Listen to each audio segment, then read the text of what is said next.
দারুণ একটি মজাদার সুস্বাদু রেসিপি নিয়ে আসলাম আজকে। মিষ্টি কুমড়া এবং চিংড়ি মাছ। দেখো যে চিংড়ি মাছটা ভেজে রেখেছি, মিষ্টি কুমড়াটাকেও কেটে ধুয়ে পরিষ্কার করে নিয়েছি। এজন্য আমার লাগবে 1 চামচ হলুদের গুঁড়ি, 1 চামচ মরিচের গুঁড়ি, পেঁয়াজ রসুন ইত্যাদি। এখন আমি পেস্টটা একটু লাল হয়ে গেলে মশলাটা দিয়ে দেবো বন্ধুরা। দেখো খুবই দারুণ সুস্বাদু স্বাস্থ্যকর একটা সবজি। এখন আমি পেঁয়াজ রসুন সহ মশলাটা দিয়ে দিলাম।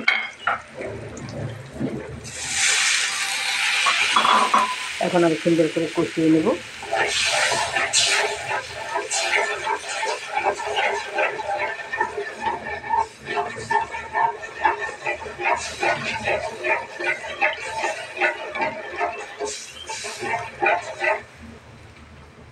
বন্ধুরা আমি ইদানিং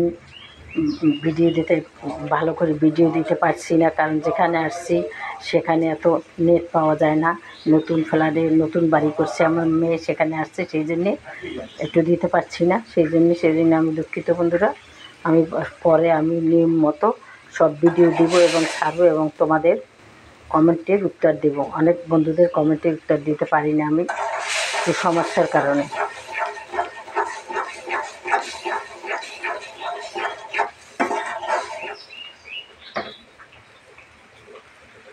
মশলাটা কষানো হয়ে গেছে, এখন আমি মিষ্টি কুমড়াটা অ্যাড করে দেব।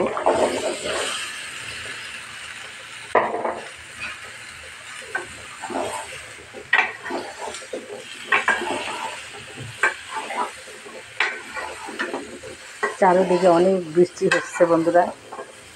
তোমরা যেখান থেকে আমার ভিডিওটা দেখো না কেন, অবশ্যই একটা লাইক দিয়ে দেখবে এবং দেশে বাইরে থেকে যারা দেখো তোমাদেরকে জানাই অনেক অনেক ধন্যবাদ।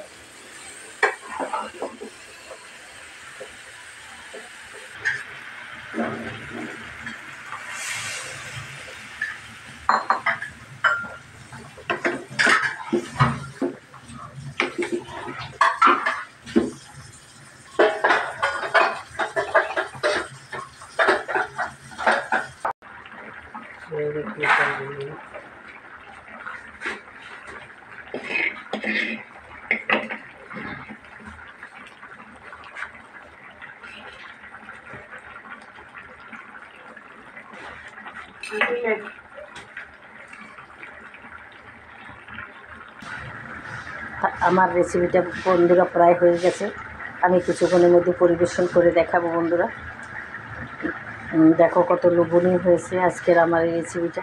এভাবে তোমরাও রান্না করে খাবে, দেখবে কত মজা, কত সুস্বাদু হয়। অনেকভাবেই করা যায়, আমি অনেকভাবে করছি, রেসিপিও সেরেছি। আজকে আমি নতুন করে করলাম বন্ধুরা।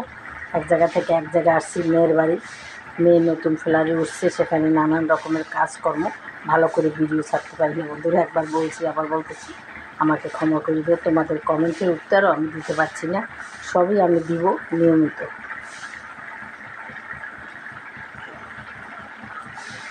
হয়ে গেছে বন্ধুরা, দেখো তোমাদের কাছে কেমন লাগে। যদি ভালো লেগে থাকে বন্ধুরা, এক কথা বারবার বলা ঠিক না, তারপর আমি বলতেছি বন্ধুরা কথার কোনো। দেখো বন্ধুরা, যদি ভালো লেগে থাকে আমাকে লাইক এবং কমেন্ট, অবশ্যই কমেন্ট ভুল ত্রুটি আমার কমেন্ট করে জানাবার। এবং দেশের বাইরে থেকে যেখান থেকে যাও তোমাদের জানাই অনেক অনেক ধন্যবাদ। তোমরা যেখানেই থাকো ভালো থাকো। তাহলে আজকের মতো রাখি বন্ধুরা। আসসালামু আলাইকুম, খুদা হাফিজ।